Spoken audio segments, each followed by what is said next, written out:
किसान एवं बागवान भाई बहनों नमस्कार। कृषि दर्शन कार्यक्रम के इस अंक में आप सभी का स्वागत है, अभिनंदन है।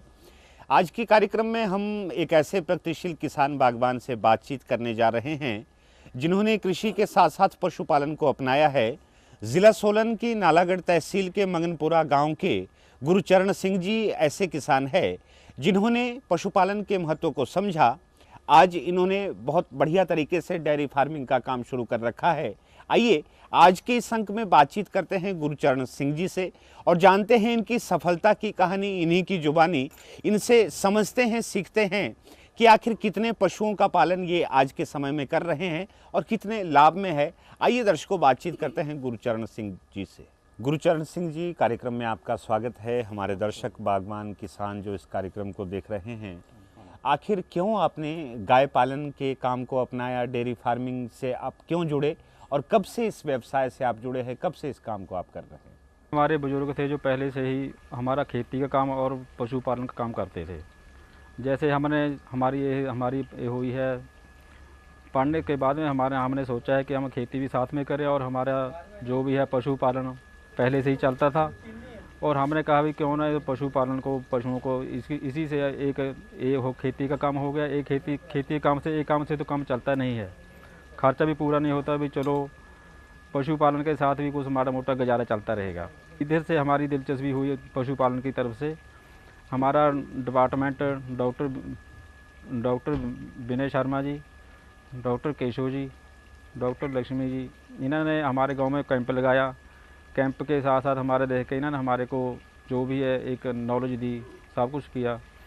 हमने पहले से ही फिर दूध का काम शुरू किया जी नालागढ़ में। असी नालागढ़ में दूध पाते पहले से ही जाते, असी किसी अपने आप दूध जाकर नालागढ़ डालते थे। उसके बाद में हौली हौली जैसे कुछ पशु खरीदे हैं, कुछ दूध गंगा स्कीम से हमने स्कीम ली है, उससे पशु खरीदे। हमारे पास जो गायें हैं 15-20 गायें, छोटी बड़ी बच्चे सब 20 नग है। उससे हमारा जो पशुपालन है वो खर्चा पानी सब चलता है और भी अच्छा ये होता है। खेती में भी है और इसमें भी है। जो हमारी फसल है और खेती का दूध का काम है, दूध के काम में ऐसे हमने 5-4 डंगर पहले ले लिए। उसके बाद में हमने जो बच्चा है, बच्ची या बछड़ा अपना घर का डाला हुआ, 5-6-7 गाय तो हमारे घर की है। घर की अच्छी हमने HF क्रॉस, इससे जो भी है 35 लीटर वाली गाय भी है हमारे पास। इससे हमारा बढ़िया पशुपालन के साथ गुजारा चल पड़ा है और खर्चे का काम भी बढ़िया चलता है, बिजनेस बढ़िया चलता है, इससे पैसा बचता भी है। महीने का हमारे पास रोज़ का 2000-2500 का दूध, 2500 का दूध बिक जाता है, जिससे खर्चा निकाल कर 1000-1500 रुपये बच जाता है रोज़ का खर्चा करने हमारे घर में। ऐसे जो इससे हमने बच्चे का भी सारा कुछ जो भी किया है, मकान भी सब कुछ किया है, खेती बाड़ी का सब चलता है। गुरुबचन जी, हमारे जो दर्शक इस कार्यक्रम से जुड़े हैं वो जानना चाहते हैं कि लगभग आज के समय में आपकी पूरे डेयरी फार्मिंग में कितनी गायें हैं, वो कौन सी नस्ल की है और आपके जो परिवार के लोग हैं उनका सहयोग आप कैसे लेते हैं? हमारे पास जो गायें हैं ना HF की है जी, अच्छी नस्ल वाली। इसके साथ साथ दूध भी अच्छा देती है, 30-35 लीटर तक चली जाती है, 40 लीटर तक भी चला जाती है। जो हमारे पास जर्सी क्रॉस है ना, एक तो हमारा घर का सहयोग है, हमारे साथ मेहनत कराते हैं अपने साथ में। जो भी है कुछ एक आधा 2 बंदे नौकर रख ले, 2-4 आप हो गए, सब चलता है अच्छी तरह से काम। हमारे पास 11 तो गाय है जी और बच्ची है 5-6, एक भैंस है जी, मझ है एक।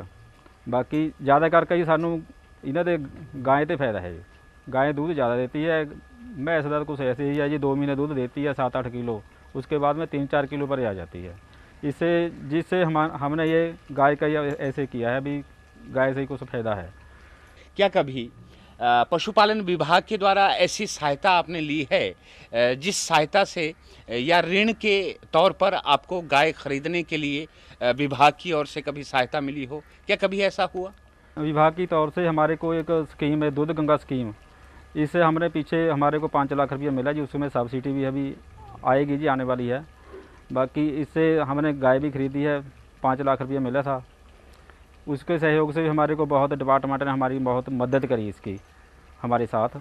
और हमारी एक प्रॉब्लम है जी, जो साढ़े HF है ना जी, गाय है, अच्छी नस्ल है। हमारे को बीच में यहाँ पर जर्सी क्रॉस का टीका आ जाता है, वो जो कई बीच में लग जाता है तो हमारा वो जैसे जर्सी क्रॉस है ना जी, वो तो 30-35 लीटर तक 40 लीटर तक भी चला जाती है। जो जर्सी क्रॉस है वो हमारे यहाँ नहीं चलती ना, तो उसका दूध हमारे जैसे नालागढ़ डालते हैं जी। उसका जब हमने दूध डालते हैं तो जब कोई भी अपना वो लेता है ना जी दूध वाला, सुबह हमारे को बताता है कि गाय का दूध भी ये पीला दूध होता है। जो हमारा जर्सी क्रॉस है, ये अपना HF है, इसका दूध एन सफ़ेद होगा। गुरबचन जी, दिन का कितना दूध इकट्ठा आप कर लेते हैं और इकट्ठा करने के बाद वो दूध कहाँ बेचा जाता है, जानना चाहते हैं हमारे दर्शक। हमारे यहाँ जी मैं नालागढ़ दूध लेकर जाता हूँ। रोज़ का हमारा दूध 2.5 क्विंटल, अभी सर्दियों में बढ़ भी जाता है, 3 भी हो जाता है, गर्मियों में कम रहता है। 2.5-3 क्विंटल दोनों टाइम का लेकर जाता हूँ, दोनों टाइम जाता हूँ वहाँ पर नालागढ़ में। वहाँ पर दुकान पर देकर, वहाँ पर उनसे हमने दुकान से बातचीत की हुई है, वो आप आगे अपने बाज़ार में बेचता है। हमारे को रोज़ की रोज़ हमारे को पैसे देता है वो।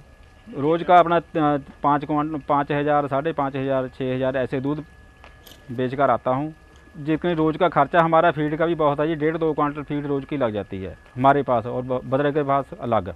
शायद ही दुनिया में कोई ऐसा काम होगा जिसमें इतनी जल्दी हमें पैसे मिलते हैं। हमारे पशुपालक अधिक से अधिक गुणवत्ता युक्त दुग्ध उत्पादन करें, अधिक से अधिक पशुओं का पालन करें, यही हम भी चाहते हैं। गुरबचन जी, गायों की देखरेख करना, इनके स्वास्थ्य का ध्यान रखना, गौशाला में सफाई व्यवस्था को बनाए रखना एक बहुत महत्वपूर्ण काम है। आप ये सफाई व्यवस्था कैसे बनाते हैं और गाय पालन के साथ और कौन कौन से काम आप आजकल कर रहे हैं? हम जी गऊ की सफाई के साथ सुबह अपना 4 बजे उठकर पहले तो गऊ का जो भी है दूध निकाल कर नालागढ़ पहुँचाते हैं। उसके बाद में यहाँ पर एक बंदा नौकर भी रखा हुआ है, और उसके बाद में हम भी आ जाते हैं और परिवार के मिलकर सफाई करते हैं सारी। रोज़ की रोज़ गाय को नहलाते हैं सारे, रोज़ ही सफाई रखते पूरी। उसके बाद में हमने गोबर गैस भी लगाया हुआ है, इसके साथ में हमारा चूल्हा जलता है, रोटी पानी का काम चलता है सब।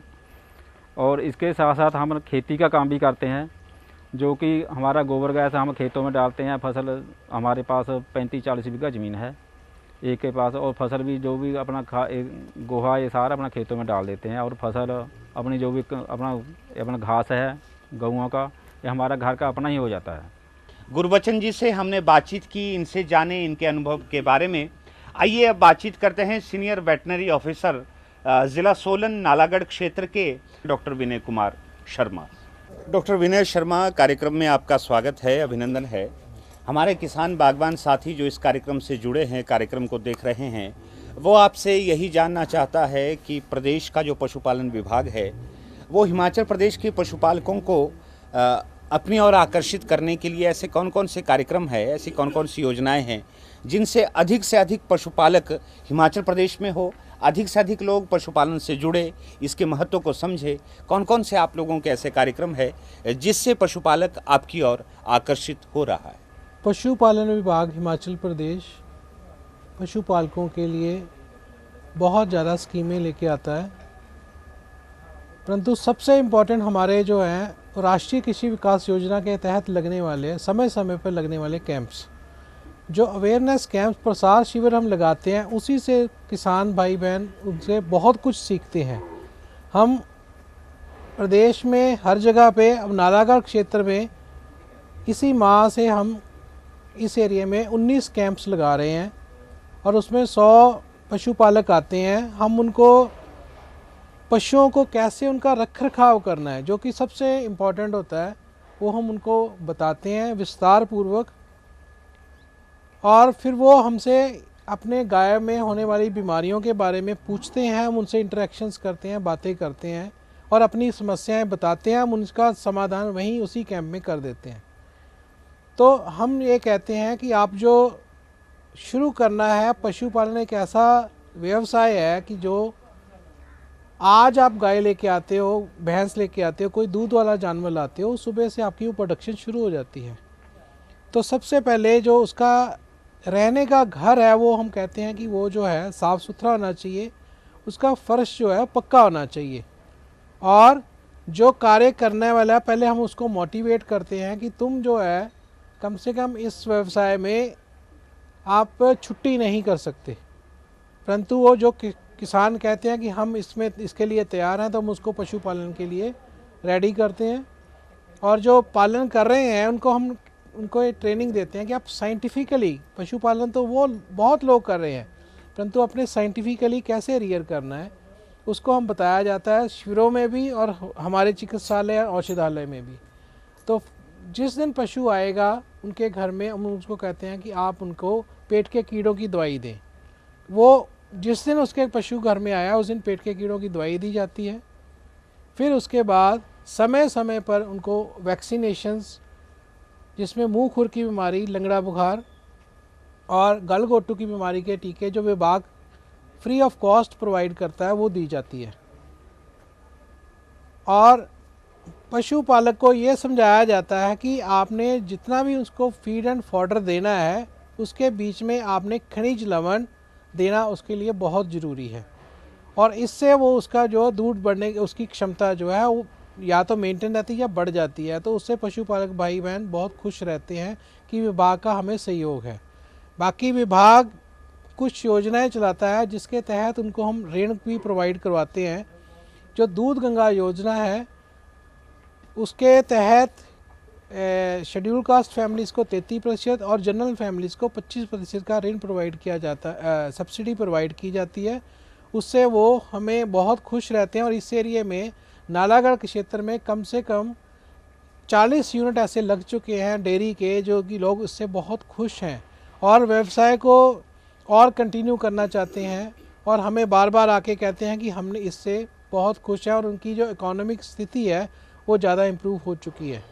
बहरहाल आइए डॉक्टर विनय से ये जानते हैं कि नालागढ़ में पशुपालन की कितनी संभावनाएं हैं, ये क्षेत्र पशुपालन के लिए कितना बढ़िया है, और किसान एवं बागवान साथियों आजकल एक जो समस्या बहुत विकराल बनी है वो है आवारा जानवरों का, आवारा पशुओं का आना और उससे फसल को तबाह होना। कहीं ना कहीं हमारे द्वारा छोड़ी गई गायें या बैल भी आवारा पशु बनकर हमारी फसलों को तबाह कर जाते हैं। डॉक्टर विनय, नालागढ़ क्षेत्र में आवारा पशुओं के द्वारा फसल तबाह ना की जाए, इस हेतु क्या कोई विशेष कदम उठाए जा रहे हैं? और भविष्य में जिस गौ माता के दूध को पीकर हम बड़े होते हैं, उसी गाय को जब आवारा के नाम से पुकारा जाता है, तो क्या कुछ ऐसी योजनाएं हैं आप लोगों के पास कि भविष्य में हम गाय के सम्मान को उसे दिलवा सके, उसे आवारा की श्रेणी में ना लिया जा सके? कुछ ऐसी योजना है? नालागढ़ क्षेत्र में दूध उत्पादन एक बहुत अच्छा व्यवसाय है। इसका इतना स्कोप है कि जो दूध है मार्केट में, बाज़ार में तुरंत लग जाता है कि उसको बेचने के लिए उसको कहीं इधर उधर जाने की ज़रूरत नहीं। बाज़ार में आसानी से दूध बिक भी जाता है, उसको उसका अच्छा प्राइस भी मिल जाता है, उसकी पूरी कीमत मिल जाती है। परंतु लोग तो कहते हैं कि गाय हमारी माता है, परंतु उस माता का क्या कहना कि जब वो बूढ़ी हो गई, जब वो दूध नहीं दे रही, तो उसको हम सड़कों पे छोड़ देते हैं। इस चीज़ के लिए हम विभाग से समय समय पर कैंप लगा के और लोगों को कहते हैं कि जब तक वो दूध देती है या तो हम साइंटिफिकली रियर करें, और ताकि उसका जो दूध है वो लंबे समय तक चल सके, और जब वो बूढ़ी हो जाती है तो उसको अपने ही शेड में कहीं बांध दें। और क्योंकि उसकी 15 से 18 साल की उम्र जो है, वो उम्र जो है उसका बुढ़ापे में अगर आपने उसने पूरी उसकी सेवा करी है तो उसको कुछ ना कुछ रिटर्न मिलना चाहिए। तो हम कहते हैं कि उसकी सेवा कीजिए। विभाग की तरफ से क्या नालागढ़ क्षेत्र में यहाँ पे 14 गौसदन चले हुए हैं। तो जो स्ट्रे एनिमल जिसको आवारा कहा जाता है, हर जिला स्टेट में, एक भारतवर्ष में एक मुहिम है कि ये स्ट्रे आवारा है, तो उसको कंट्रोल करने के लिए नालागढ़ क्षेत्र में 14 गौसदन हैं, जिसमें कि आवारा, बेसहारा, इंजर्ड एनिमल्स को रखा जाता है। और आलमोस्ट इसमें 2250 जानवर आज की दिनांक तक वहाँ पे पल रहे हैं। विभाग जो है एनिमल वेलफेयर बोर्ड की तरफ से इनको समय समय पर तूड़ी प्रदान करता है, जो कि ग्रांट इन एड की तरफ से आती है, ताकि उसमें कोई पैसा किसी और से नहीं लिया जाता। स्ट्रे एनिमल की समस्या को चेक करने के लिए विभाग ने नालागढ़ क्षेत्र में, हिमाचल में ये शायद पहली बार होगा कि यहाँ पे हमने एक माइक्रोचिप स्कीम लगाई है कि जो स्ट्रे एनिमल, जो आवारा पशु पकड़ा गया है, उसको हम माइक्रोचिप लगा के गौसदन के अंदर भेज देते हैं, ताकि वो दोबारा उसको गौसदन वाले या कोई और उसको आवारा ना छोड़े। डॉक्टर विनय, आज आपने कार्यक्रम में आकर बहुत महत्वपूर्ण जानकारी हमारे किसान बागवानों को दी।